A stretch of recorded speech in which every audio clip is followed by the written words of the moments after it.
Amis passionnés d'astrologie, je vous souhaite la bienvenue pour cette nouvelle revue de presse céleste et terrestre dans laquelle nous allons, comme à notre habitude, balayer l'essentiel de notre actualité et tenter de la faire correspondre, quand cela est possible, avec les mouvements cosmographiques du moment. Alors cette vidéo, vous allez le voir, se déclinera en deux parties. La première parlera exclusivement du symbolisme de la période que nous vivons en ce moment, et la seconde partie utilisera les explications données dans la première partie pour appuyer notre argumentaire, pour parler d'actualité, et donc ce sera une partie beaucoup plus critique, voire même polémique. Les personnes qui me font l'amitié de me suivre depuis un petit moment connaissent maintenant ma ligne éditoriale et savent que je n'ai pas de tabou et je n'hésite pas à transgresser parfois quand c'est nécessaire pour essayer de révéler, mettre en exergue le dessous des cartes. Donc c'est vrai qu'on parle dans ces cas-là de sujets pas très drôles, de sujets qui fâchent, et c'est la raison pour laquelle j'invite toutes les personnes qui ne veulent pas entendre parler de tout ça, puisque c'est vrai qu'on est abreuvé d'actualité, et avec des informations plus ou moins anxiogènes, mais plus anxiogènes que moins.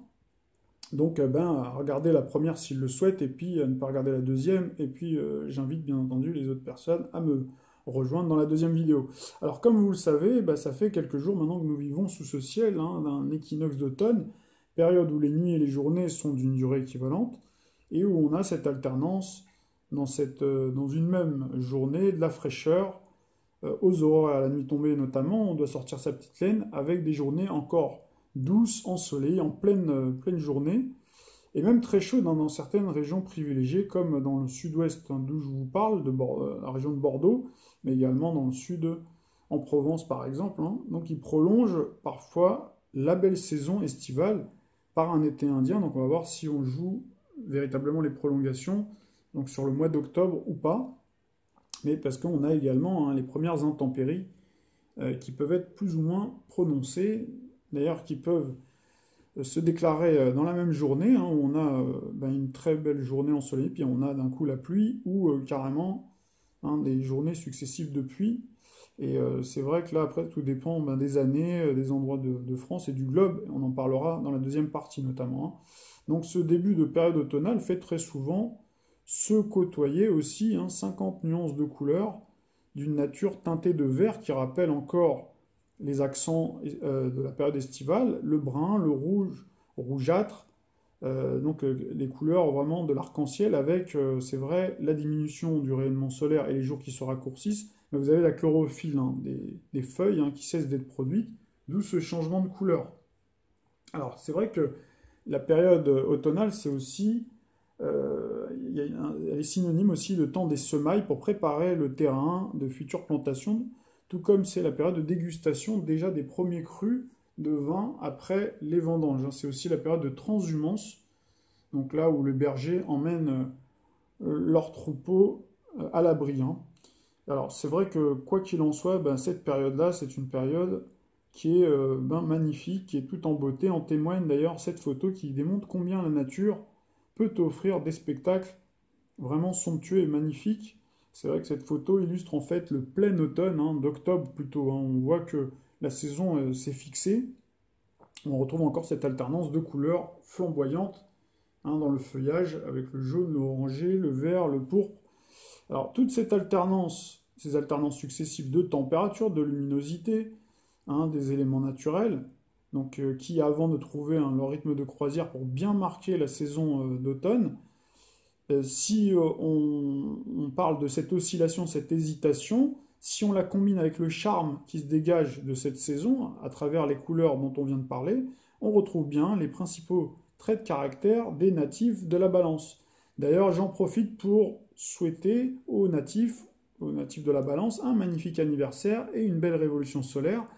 Et je souhaite un bel anniversaire à Brigitte Bardot, qui a fêté ce 28 septembre dernier, donc son 84e automne, mais aussi à notre chère France de la Ve République, qui a fêté ce 28 septembre également son 60e anniversaire. Donc là, j'en avais parlé dans une autre vidéo, on retrouve cette similitude entre Brigitte Bardot, qui est une icône, une star française, qui incarnait à une époque la beauté à la française, avec justement sa date de naissance, qui est la même que la date de naissance de notre chère Ve République, bien entendu, pas à la même année.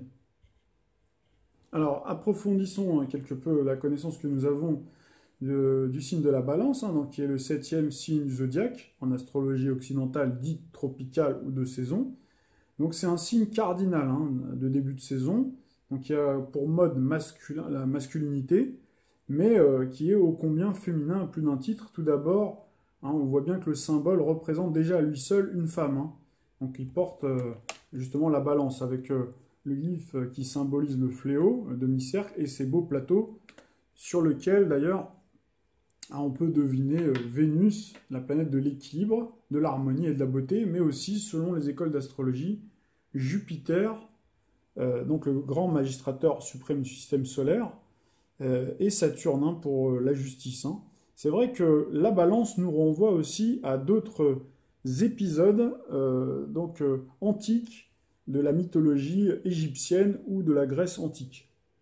Alors la balance hein, nous renvoie par exemple à la période de la pesée des âmes dans l'Égypte ancienne, l'Égypte antique, où on avait Anubis, hein, le dieu funéraire à la tête de chacal, qui déposait le cœur hein, du défunt sur la balance pour en évaluer la pureté avant de faire ce long voyage dans l'autre monde. Hein. Donc là, on retrouve bien, une fois de plus, le cœur qui symbolise les sentiments, donc vénusiens, et encore une fois, donc le symbole hein, de la justice, où on retrouve Jupiter et Saturne.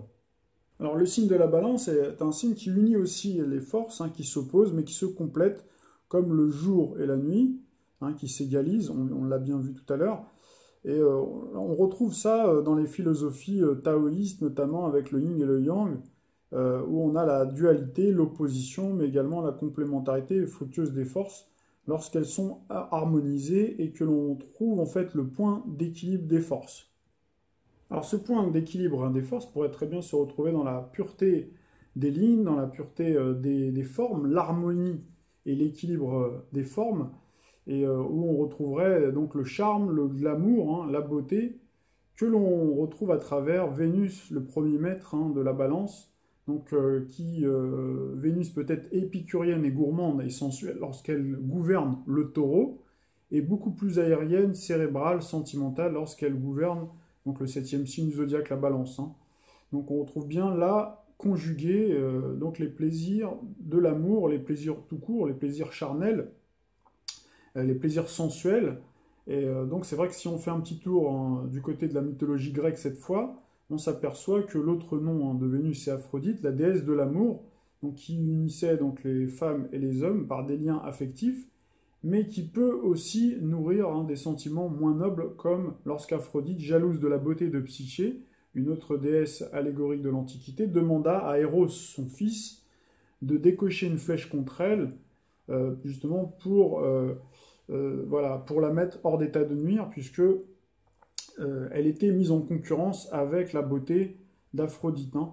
Et donc, Eros, devant la beauté de Psyché, tomba complètement, littéralement amoureux d'elle, et donc du coup il a dû renoncer à appliquer la sentence donc attribuée par donc sa mère Aphrodite.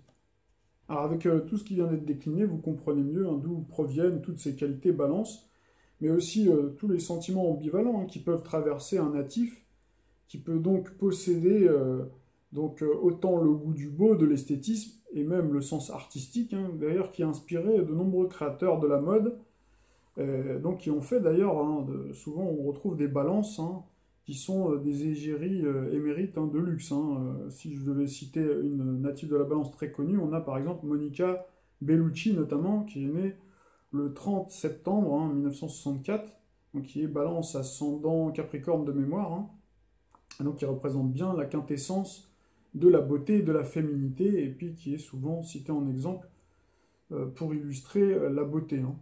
Donc on a également la mode de l'automne, hein, qui est souvent pleine d'inspiration créative, avec des hommes, des femmes qui s'habillent avec élégance, avec grâce, et dont on retrouve le charme exquis de la balance. Alors la période d'automne hein, balance ont inspiré beaucoup d'artistes, notamment Vivaldi pour ne citer que lui, et ses symphonies. Et on a également certains salons et expositions sur le mariage. On a par exemple le salon des futurs mariés du Val d'Europe, qui débute au début de la période Balance, donc le signe du couple, le signe glamour, raffiné, hein, qui s'unit pour la vie en respectant les lois sacrées du mariage. Donc, comme vous le savez, le mariage, c'est une véritable institution, d'ailleurs, qui est symbolisée cette fois par Saturne ou Jupiter, hein. Et donc, on a à côté de l'art de vivre, d'embellir et d'harmoniser notre vie par des couleurs chatoyantes, on a donc la balance, hein, qui est le signe qui recherche en fait son point d'équilibre, qui recherche aussi l'équité, le juste, hein, les valeurs morales, hein, et qui tranche, qui hésite beaucoup, qui réfléchit beaucoup, qui soupèse le pour et le contre avant de prendre une décision. Donc c'est vrai que c'est un signe aussi de paix qui recherche plutôt la conciliation, la diplomatie. Donc c'est ainsi qu'on retrouve de nombreux natifs, hein, qui sont attirés par les activités liées à la beauté, le maquillage, conseillère beauté, par exemple la coiffure. On retrouve beaucoup de balances qui sont esthéticiennes, hein, on les retrouve dans les métiers de la beauté, de la mode, du relooking, du stylisme, hein, de tout ce qui concerne la mise en forme, la décoration, les ornements, les bijoux, hein. On trouve les bijoux, les parures. Donc on peut retrouver des balances qui peuvent être par exemple bijoutières. Et puis on a à côté de ça d'autres métiers, hein, donc, qui recherchent aussi un équilibre spirituel, puisque le 7, donc septième signe, comme septième signe du zodiaque, hein, c'est le chiffre de l'introspection et de la spiritualité. Alors, on a également les métiers de la méditation, les métiers du bien-être. Tout à l'heure, on parlait, si on devait associer les métiers de l'art et du bien-être, on pourrait parler par exemple de la danse, notamment les danses en duo, les danses à deux, les danses de salon. Hein, on retrouve bien cette complémentarité et cette dualité parfois, hein, dans des danses comme le tango, la salsa, la valse, notamment la valse qui symbolise bien, hein, le côté balance dans le raffinement, dans la beauté. Et donc on a l'expression en fait, hein, d'un sentiment à travers donc son expression corporelle. Alors ensuite, après, si on continue, c'est vrai que le signe de la balance, hein, on les retrouve beaucoup dans les métiers de conciliation, les métiers du droit, de la justice, avocat, juge, médiateur de la République, puisque la balance, comme je disais tout à l'heure, bah, soupèse, hein, le pour et le contre, essaye de concilier des parties antagonistes, hein, pour ensuite prendre une décision la plus équitable et la plus juste possible. Et c'est vrai que la balance aime, peut avoir aussi, est très sensible à l'art de discourir, l'art de parler. Là, on retrouve bien se côtoyer à la fois la beauté physique et la beauté morale, hein. C'est-à-dire que la balance est sensible aux deux. Donc on retrouve par exemple la courtoisie et également qui s'associe très bien avec le fait d'être très bien habillé, hein, d'être habillé comme un gentilhomme ou une gentille-dame, tout comme avec beaucoup d'élégance, tout comme on retrouve également donc la façon, l'art de la rhétorique, le sophisme par exemple. D'ailleurs, le sophisme, hein, vient du mot sophie qui signifie sagesse, et donc la balance est réputée pour sa sagesse. Alors, comme tous les signes du zodiaque, hein, le signe de la balance ne déroge pas à la règle, elle a toujours les défauts de ses qualités, notamment lorsque la balance, si vous dressez un thème, hein, reçoit différents aspects négatifs, et renforcés par le conditionnement qu'on peut avoir au travers de son éducation, au travers de ses fréquentations, hein, etc. Donc là, on peut retrouver vraiment une indécision prononcée, beaucoup d'ambivalence, et aussi le sentiment parfois d'injustice, d'inverser les normes.